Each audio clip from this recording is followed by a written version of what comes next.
সুপ্রিয় শিক্ষার্থীবৃন্দ, আমি মোহাম্মদ আল আমিন, সহকারী শিক্ষক Bangla, police lines school and college, Bogura. প্রিয় নবম দশম শ্রেণীর শিক্ষার্থীবৃন্দ, আমি আজ তোমাদের সাথে আলোচনা করব তোমাদের বাংলা প্রথম পত্র বইয়ের অর্থাৎ বাংলা সাহিত্য বাংলা সাহিত্য এই বইয়ের কবিতা নিয়ে আজকে কথা বলবো। প্রিয় শিক্ষার্থীরা, তোমরা বোর্ডে খেয়াল করছো, আমরা আজকে আলোচনা করতে যাচ্ছি তোমাদের সিলেবাসের একটি কবিতা, জীবন সঙ্গীত। জীবন সঙ্গীত মানে তো তোমরা বুঝতে পারছো, জীবন সঙ্গীত অর্থাৎ জীবনের গান। এই জীবন সঙ্গীত কবিতাটি লিখেছেন হেমচন্দ্র বন্দ্যোপাধ্যায়। তো প্রিয় শিক্ষার্থীরা, আমরা কবিতাটি পড়বার আগে আমাদের জীবন সঙ্গীত কবিতার কবি হেমচন্দ্র বন্দ্যোপাধ্যায় সম্পর্কে, তার তোমার জন্ম, মৃত্যু, তারপরে তার জীবন সম্পর্কে আমরা কিছু জেনে নিই। প্রিয় শিক্ষার্থীরা, তোমরা বোর্ডে খেয়াল করছো, তিনি জন্মগ্রহণ করেছেন তোমার 1938 সালে 17ই এপ্রিল হুগলি জেলার গুলিটা রাজবল্লভাট গ্রামে। প্রিয় শিক্ষার্থীরা, তার বাবা ছিলেন, অর্থাৎ হেমচন্দ্র বন্দ্যোপাধ্যায়ের বাবা ছিলেন কৈলাসচন্দ্র বন্দ্যোপাধ্যায়। এই হেমচন্দ্র বন্দ্যোপাধ্যায় তিনি কলকাতার, মানে তার শিক্ষা জীবন শুরু হয় হচ্ছে কলকাতার খিদিরপুর বাংলা স্কুল থেকে। তবে তিনি এই বাংলা স্কুলে যখন পড়ছিলেন তখন তিনি ভীষণ আর্থিক অনটনের মধ্যে পড়ে যান। সেই সময় দুর্ভাগ্যবশত তার শিক্ষা জীবনে একটা বিরতি আসে, যেটাকে আমরা বলি ব্রেক অফ স্টাডি। কিন্তু তার এই ব্রেক অফ স্টাডি হয় খিদিরপুর বাংলা স্কুলে পড়াশোনার সময়। তারপরেও তিনি ছিলেন একজন দৃঢ় প্রত্যয়ী একজন মানুষ। তার পড়াশোনা বন্ধ হয়ে গেলেও তার যে চেষ্টায় তিনি তার পড়াশোনাটাকে আবার গিয়ার আপ করতে পেরেছিলেন। তারপরে তিনি কলকাতা সংস্কৃত কলেজের অধ্যক্ষ প্রসন্ন কুমার সর্বাধিকারীর আশ্রয়ে তিনি ইংরেজি শেখেন এই সময়। এর পরবর্তী সময়ে তিনি হিন্দু কলেজে সিনিয়র স্কুল পরীক্ষায় তিনি উত্তীর্ণ হন। মানে তার যে আত্মপ্রচেষ্টা ছিল, সেই প্রচেষ্টার ফলে কিন্তু তিনি তার এই বন্ধ হওয়া শিক্ষাটাকে তিনি আবার সচল করতে পেরেছিলেন। এরই ধারাবাহিকতায় পরবর্তীতে তিনি 1859 সালে কলকাতা বিশ্ববিদ্যালয় থেকে স্নাতক ডিগ্রি লাভ করেন। তো প্রিয় শিক্ষার্থীরা, তিনি তার পড়াশোনা এ পর্যন্তই স্থায়ী ছিলেন। এর পরবর্তীতে অর্থাৎ স্নাতক ডিগ্রি লাভ করার পরে তারপরে তিনি জীবিকার তাগিদে তিনি কর্মজীবন শুরু করেন। তিনি তোমার সরকারি চাকরি করেছেন, তারপরে স্কুলে শিক্ষকতা করেছেন এবং শেষে এসে তিনি আইন ব্যবসায় নিজেকে নিয়োজিত করেন। তাকে মাইকেল মধুসূদন দত্তের পরে কাব্য রচনায় তিনি ছিলেন সবচেয়ে খ্যাতিমান। প্রিয় শিক্ষার্থীরা, আরেকটি বিষয় তোমাদের জ্ঞাতার্থে জানিয়ে রাখি, আমরা জানি যে আমাদের বাংলা সাহিত্যে একমাত্র সার্থক মহাকাব্যের রচয়িতা হচ্ছেন মাইকেল মধুসূদন দত্ত এবং হেমচন্দ্র বন্দ্যোপাধ্যায়। তিনিও কিন্তু মহাকাব্য রচনার চেষ্টা করেছিলেন এবং এই স্বদেশ প্রেমের অনুপ্রেরণায় তিনি বৃত্র সংহার নামক একটি মহাকাব্য রচনা করেন। তবে মহাকাব্যের যে রীতি রয়েছে, বৈশিষ্ট্য রয়েছে, ধরন রয়েছে বা গঠন প্রকৃতি রয়েছে, তার নিরিখে মানে বৃত্র সংহারকে মানে সার্থক মহাকাব্যের আওতায় ধরা হয় না। এই জন্য মাইকেল মধুসূদন দত্তকে একমাত্র সার্থক মহাকাব্যের রচয়িতা বলা হয়ে থাকে পুরো বাংলা সাহিত্যে। তো হেমচন্দ্র বন্দ্যোপাধ্যায় বৃত্র সংহার নামক মহাকাব্য রচনা করলেও তিনি এছাড়া আরও অন্যান্য তিনি গ্রন্থ রচনা করেন। তার উল্লেখযোগ্য কাব্যগ্রন্থগুলোর মধ্যে রয়েছে চিন্তা তরঙ্গিনী। প্রিয় শিক্ষার্থীরা, তোমরা বোর্ডেও খেয়াল করছো যে চিন্তা তরঙ্গিনী, তারপরে বীরবাহু, আশা কানন, তারপরে এরকম ছায়াময়ী, এরকম আরও অনেক কাব্যগ্রন্থ তিনি রচনা করেন। এই মহান শিল্পী, মহান কবি, তার জীবনাবসান ঘটে তোমার 1903 সালের 24শে মে। তো প্রিয় শিক্ষার্থীরা, আমরা এতক্ষণ জানছিলাম কবি হেমচন্দ্র বন্দ্যোপাধ্যায় সম্পর্কে। আমাদের আজকের আলোচ্য কবিতার কবি তিনি। আমরা এখন এই জীবন সঙ্গীত এই কবিতাটি আলোচনা করব। তবে এই কবিতাটি আলোচনার শুরুতে তোমাদেরকে ছোট্ট করে এই কবিতাটির বিষয়বস্তু সম্পর্কে একটু ধারণা দিয়ে নিই, কারণ হচ্ছে এই কবিতাটি পড়ে আসলে কোন বিষয়গুলো আমরা জানতে পারবো, অর্থাৎ এই কবিতার যে শিক্ষণফল বা আউটকামিং যেটি বলি না কেন, এটি একটু আমাদের শুরুতেই জেনে নেওয়া ভালো, তবে আমাদের কবিতাটি বুঝতে সহজ হবে। তো প্রিয় শিক্ষার্থীরা, জীবন সঙ্গীত কবিতার শুরুতেই বা আমাদের ক্লাসের শুরুতেই বলেছিলাম জীবন সঙ্গীত অর্থাৎ জীবনের গান। এই জীবন সঙ্গীত কবিতাটি সত্যিকারে অর্থে যে মানুষের জীবনের গান, অর্থাৎ আমরা এই যে সৃষ্টিকর্তা আমাদেরকে পৃথিবীতে পাঠিয়েছেন, যে মাতৃগর্ভ থেকে আমরা এই পৃথিবীর মাতৃগর্ভ থেকে বেরিয়ে আমরা পৃথিবীর আলো দেখছি, পৃথিবীর আলো বাতাসে আমরা বেড়ে উঠছি। তবে মানুষ হিসেবে এই আমাদের যে স্রষ্টার দেয়া এই যে জীবন, তারও একটি মূল্য রয়েছে। অর্থাৎ আমাদের জীবনটাকে সার্থক করার প্রচেষ্টা কিন্তু আমাদের থাকতে হবে। আমি এই প্রসঙ্গে প্রখ্যাত উপস্থাপক, তারপরে সাহিত্যিক, অধ্যাপক আবদুল্লাহ আবু সাইদ স্যারের একটি উদ্ধৃতি আমি এই প্রসঙ্গে দিতে চাই। মানে তোমরা অনেকেই হয়তো বা তার বক্তৃতা শুনে থাকবে। তিনি অসম্ভব সুন্দরভাবে কথা বলেন। তিনি বিশ্ব সাহিত্য কেন্দ্র যে আছে সেটার তিনি প্রতিষ্ঠাতা। তার একটি কথা আছে যে আমরা যে প্রতিনিয়ত আমাদের জীবনটাকে সুন্দর করার জন্য চেষ্টা করে থাকি, তবে আমাদের উচিত হচ্ছে আমাদের মৃত্যুটাকে সুন্দর করা, মৃত্যুটাকে মহিমান্বিত করতে হবে আমাদের, তবে আমাদের জীবনটা হবে সার্থক। এই কথাটি বলার পেছনে কারণ হচ্ছে এই হেমচন্দ্র বন্দ্যোপাধ্যায় জীবন সঙ্গীত কবিতার মধ্যে বিভিন্নভাবে কিন্তু যে আমাদেরকে যে বার্তা দিয়েছেন, বা যে কবিতার যে আমরা আউটকামিং বলি বা মোরাল বলি বা যেটাই বলি না কেন, এই কবিতার মূল কথাটাই হচ্ছে যে আমাদের জীবনে আমরা সৃষ্টিকর্তা আমাদেরকে জীবনটি দিয়েছেন, এই জীবনটাকে আমাদেরকে কি করতে হবে, অবশ্যই সার্থক করতে হবে, সুন্দর করতে হবে। এই সুন্দর করা মানে অর্থাৎ আমরা পৃথিবীতে বেঁচে আছি, একটা সময় এই পৃথিবী থেকে আমাদেরকে চলে যেতে হবে, অর্থাৎ মৃত্যুর মধ্য দিয়ে প্রতিটি মানুষেরই কিন্তু, অর্থাৎ প্রতিটি জীবের শেষ হবে। অর্থাৎ আমরা মারা যাওয়ার পর যেন আমরা এই পৃথিবীতে আমরা যেন বেঁচে থাকতে পারি, অর্থাৎ নিজেদেরকে অমর করতে পারি। অর্থাৎ অধ্যাপক আবদুল্লাহ আবু সাইদের কথার সাথেই সুর মেলাতে হয় যে আমাদের মৃত্যুটাকে মহিমান্বিত করতে হবে, মৃত্যুকে সুন্দর করতে হবে। তা মৃত্যুটা সুন্দর হবে কিভাবে? আমাদের যে জাগতিক অর্থাৎ জীবন অর্থাৎ বেঁচে থাকাটাকে যদি আমরা সুন্দর করতে পারি, তাহলে আমাদের জীবনটা সুন্দর হবে কিসের ভেতর দিয়ে? আমাদের কাজের ভেতর দিয়ে কিন্তু আমাদের জীবনটা সুন্দর হবে। তাহলে আমরা যে সকল ক্ষেত্রে আমরা কাজ করি না কেন, আজকে হয়তো তোমরা শিক্ষার্থী পড়াশোনা করছো, একটা সময় তোমাদের পড়াশোনা শেষ হবে, তারপরে তোমরা সমাজের কোনো একটা গুরুত্বপূর্ণ পর্যায়ে তোমরা যাবে এবং এই দেশের হয়তো বিভিন্ন ক্ষেত্রে অর্থাৎ আমাদের বাংলাদেশকে বিভিন্নভাবে নেতৃত্ব দেবে তোমরা। তো সেই ক্ষেত্রে গিয়ে অর্থাৎ নিজেদের কাজের জায়গা থেকে আমরা আমাদের সততার পরিচয়, অর্থাৎ আমাদের কাজটাকে যদি আমরা সুন্দর করতে পারি, তবেই মৃত্যুর পরেও কিন্তু মানুষ আমাদেরকে ভালোভাবেই স্মরণ করবে, অর্থাৎ আমাদের মৃত্যু সুন্দর হবে। তাহলে মৃত্যুকে সুন্দর করা মানেই হচ্ছে আমাদের বেঁচে থাকাটাকে সুন্দর করা, আমাদেরকে কাজের মধ্যে থাকতে হবে এবং কাজটাকে সুন্দর করতে হবে। কারণ এর একটি কথা আছে যে কীর্তিমানের মৃত্যু নেই। তাহলে আমরা যারা হচ্ছে কীর্তিমান সমাজে, তাদের কিন্তু মৃত্যু হয় না। এটা আমরা বিভিন্ন ধর্মগ্রন্থ থেকেও দেখতে গেলে সেখানেও দেখা যাবে যে ওই একই রকম কথা, অর্থাৎ আমাদেরকে ভালো কাজ করতে হবে, অর্থাৎ মানব সেবামূলক কাজ করতে হবে, অর্থাৎ মানুষের যাতে মঙ্গল হয় সেই চিন্তাও করতে হবে এবং কাজও করতে হবে। তো প্রিয় শিক্ষার্থীর, এই জীবন সঙ্গীত কবিতার মধ্যে দিয়ে হেমচন্দ্র বন্দ্যোপাধ্যায় আমাদেরকে সেই কথাটি আসলে বলতে চেয়েছেন যে আমরা যেন কখনো মনে করি না যে আমরা পৃথিবীতে সারা জীবন ধরে বেঁচে থাকবো, এটা আমাদের ভাবা যাবে না, এবং এটাও মনে করা যাবে না যে এই বেঁচে থেকে লাভ কি।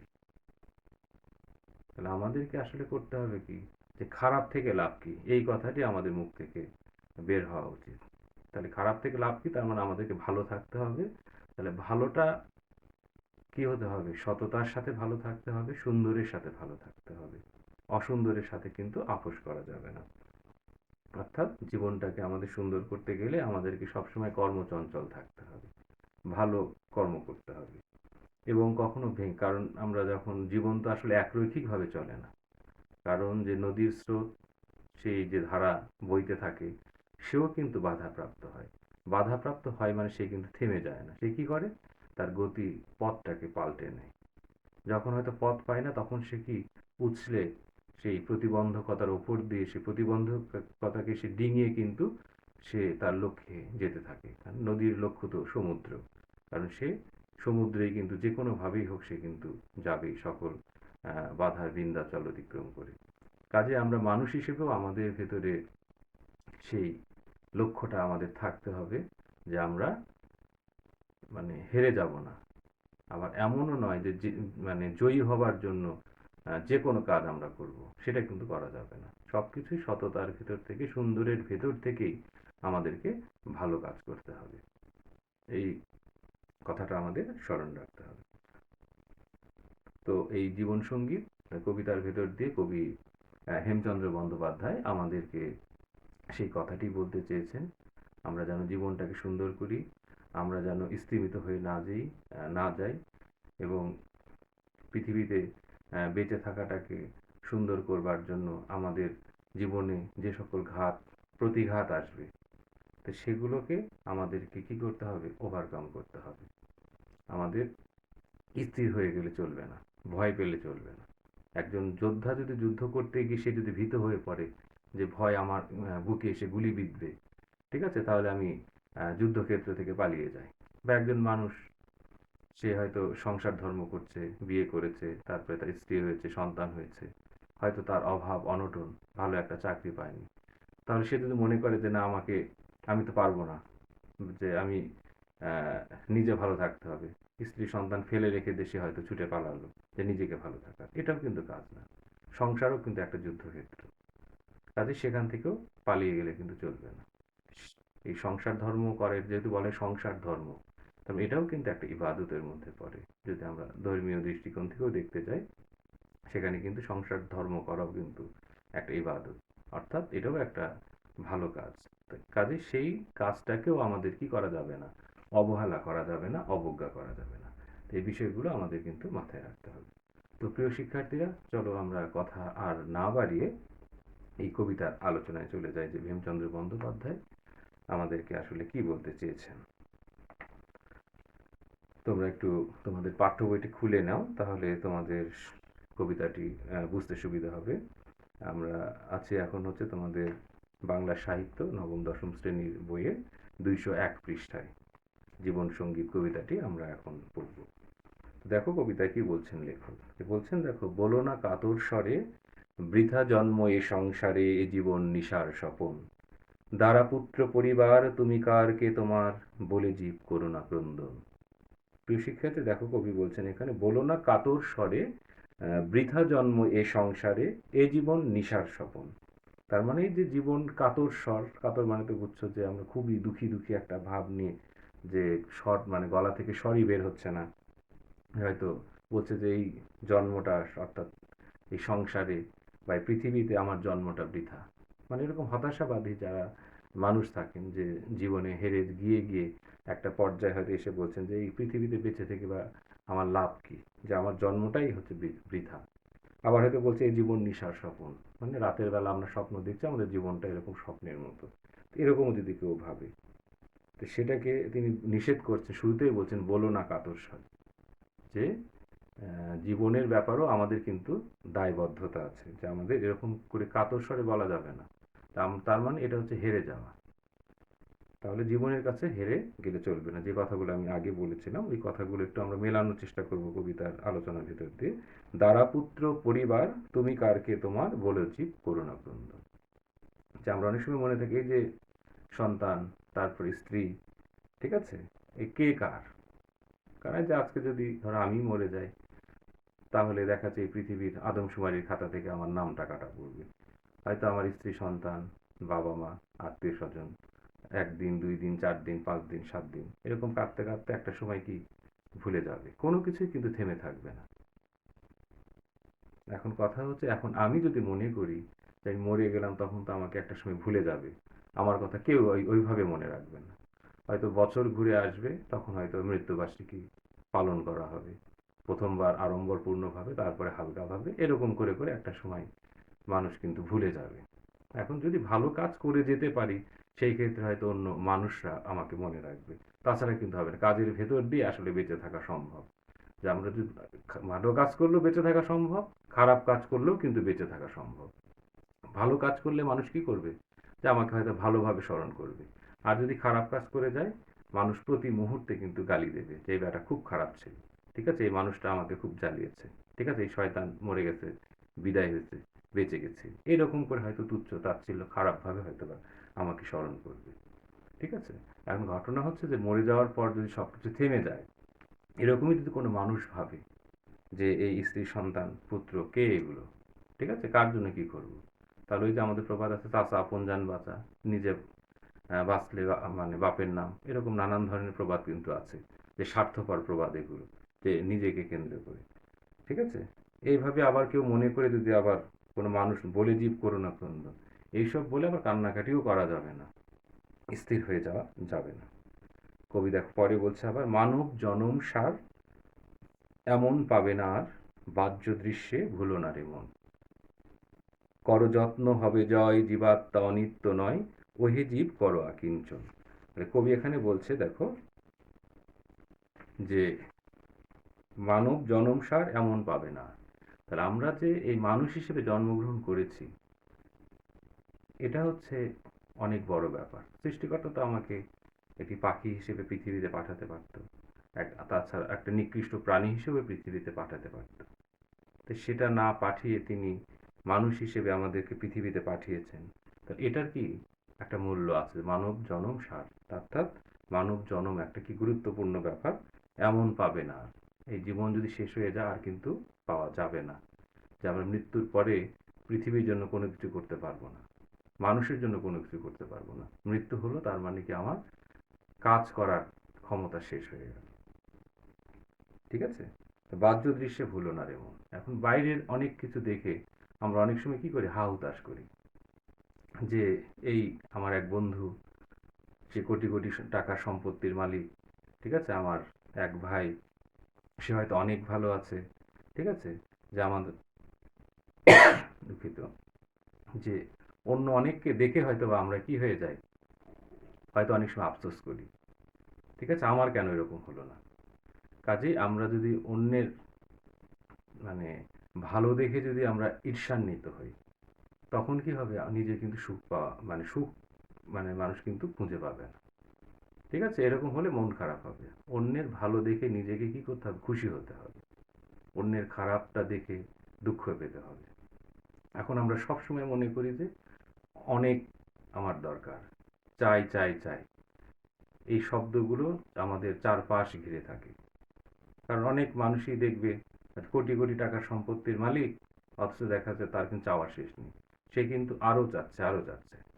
আর প্রত্যেকটা মানুষেরই কিন্তু কি চাহিদার একটা লিমিটেশন থাকা দরকার, সীমাবদ্ধতা থাকা দরকার। চাহিদা যখনই বাড়বে, সেই অনুযায়ী কি হবে, তাকে যোগান দিতে হবে। অর্থনীতিতে কথা এরকম, চাহিদা বিধি, যোগান বিধি, এই বিষয়গুলো কিন্তু কিন্তু আছে। কাজে আমাদের চাহিদা যদি আনলিমিটেড হয়, তখন আমাদেরকে কিন্তু আমাদের সামর্থ্যের বাইরে আনলিমিটেড তখন যোগান দিতে হবে। তখন মানুষ খারাপ পথে যাবে। তো এইরকম করে খারাপ পথে যেতে যেতে একটা পর্যায়ে এসে কি, সে নিজেকে আর ভালো পথে আনতে কিন্তু পারে না। কাজেই এই বাইরের চাকচিক্য দেখে আমাদের কিন্তু ভুলে গেলে চলবে না। কারণ আমাদের চাহিদার ভেতরে কি থাকতে হবে, অবশ্যই সীমাবদ্ধতা থাকতে হবে। আর এটা আমাদের বলতে পারতে হবে যে আমি তো অল্পেই খুশি। মানে এরকম আমাদের মনে করা উচিত, যে আজ পর্যন্ত আমার যা হয়েছে, মনে করতে হবে এতটুকুই আমার পাবার কথা ছিল। এই সন্তুষ্টিটা কিন্তু থাকা দরকার।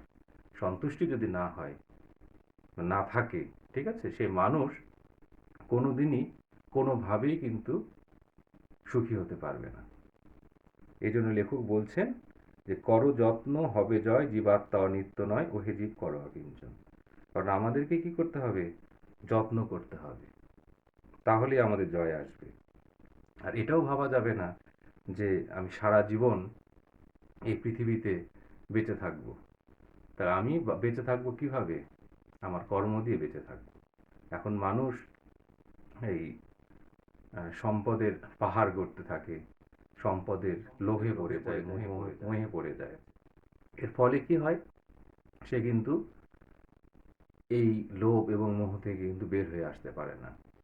ফলে তার জীবন হয়ে পড়ে দুর্বিষহ। কাজেই আমাদের এই জীবনটাকে সুন্দর করার জন্য আমাদের কি করতে হবে? চেষ্টা করতে হবে। তারপরে কবি বলছেন দেখো, করোনা সুখের আশ পোড়ো দুঃখের ফাঁস জীবনের উদ্দেশ্য তা নয়। সংসারে সংসারী সাজো, করো নিত্য নিজ কাজও, ভবের উন্নতি যাতে হয়। তাহলে আমাদেরকে বলছেন যে করোনা সুখের আশ পোড়ো দুঃখের ফাঁস। এখন যদি সুখের আশা করে আমরা যদি মরিয়া হয়ে যাই, এই সুখ সুখ করে চিৎকার করলে ওই দুঃখের ফাঁস এসে কিন্তু আমাদের গলাটাকে পেঁচিয়ে ধরবে। তখন আমরা আর কিন্তু সুখ খুঁজে পাবো না।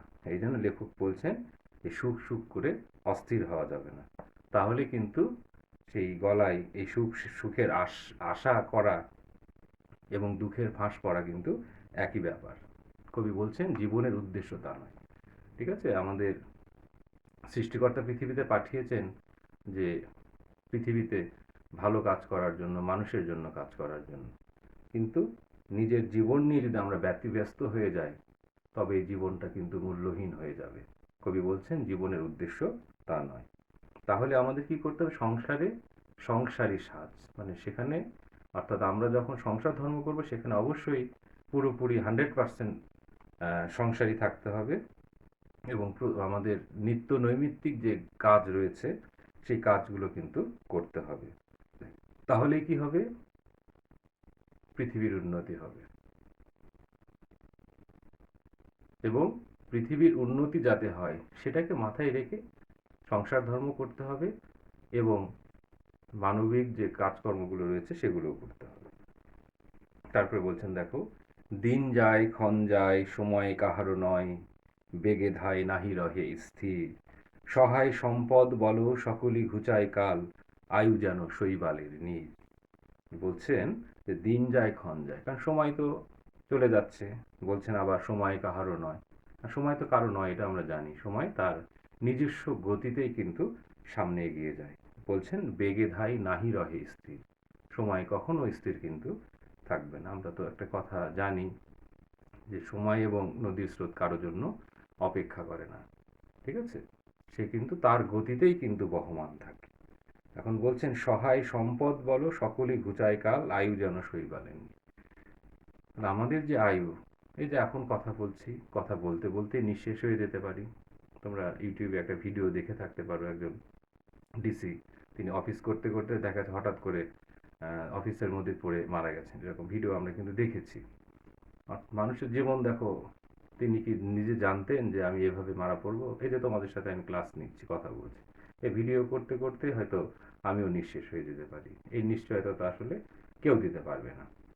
কাজেই আমাদের জীবনটা এতটাই ঠুনকো, মানে আমাদের আয়ু।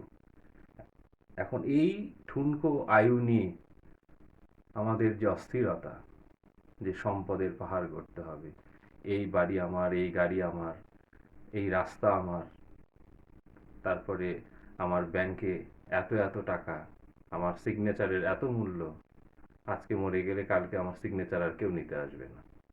তখন এই সম্পদ আমার উত্তরাধিকারী যারা থাকবে তারা কিন্তু সেগুলো মালিক হয়ে যাবে। তাহলে মানুষ হিসেবে তাহলে আমি কি, বা আমরা কি, তাই না? কাজে আজকে মরে গেলে কালকে কিন্তু এদের বলছে সকলই ঘুচাই কাল, কালকে এগুলো সব নাই হয়ে যাবে।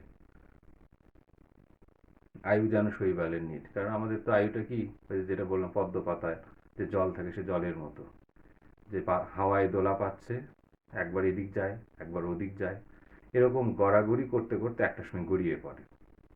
আমরাও এরকম করে পৃথিবীতে আছি, কাজকর্ম করছি, চাকরি করছি, সংসার করছি, তারপরে শিক্ষকতা করছি, বা যে যেরকম আমরা কাজকর্ম করছি, এগুলোর ভেতর দিয়ে আমাদের জীবন কিন্তু অতিবাহিত আমরা করার চেষ্টা করছি। এরকম করতে করতে একটা সময় কিন্তু শেষ হয়ে যাবে। যদি কাজ করে যাই, সেই কাজের ভেতর দিয়ে কিন্তু মানুষ আমাকে স্মরণ করবে, তাছাড়া কিন্তু ভুলে যাবে। কাজে এই শৈবালের নীরের মতো আমাদের যে আয়ু, মানে পদ্ম পাতার জলের মতো, সেই আয়ু নিয়ে আমাদের আমাদের এত আসলে তোলপাড় করার কিছু নেই, এত অস্থির হওয়ার কিছু নেই। এগুলো কোনো কিছুই থাকবে না। তো এটা আমরা জানি, সবাই কিন্তু জানি, তারপরেও কিন্তু মেনে চলি না। তারপরে বলছেন, দেখো, সংসারে সমরাঙ্গনে যুদ্ধ করো দৃঢ়পণে, ভয়ে ভীত হইও না মানব। করো যুদ্ধ বীর্যবান, যায় যাবে যাক প্রাণ, মহিমায় জগতে দুর্লভ। মনোহর মূর্তি হেরে ওহেজি বন্ধকারে, ভবিষ্যতে করুণা নির্ভর।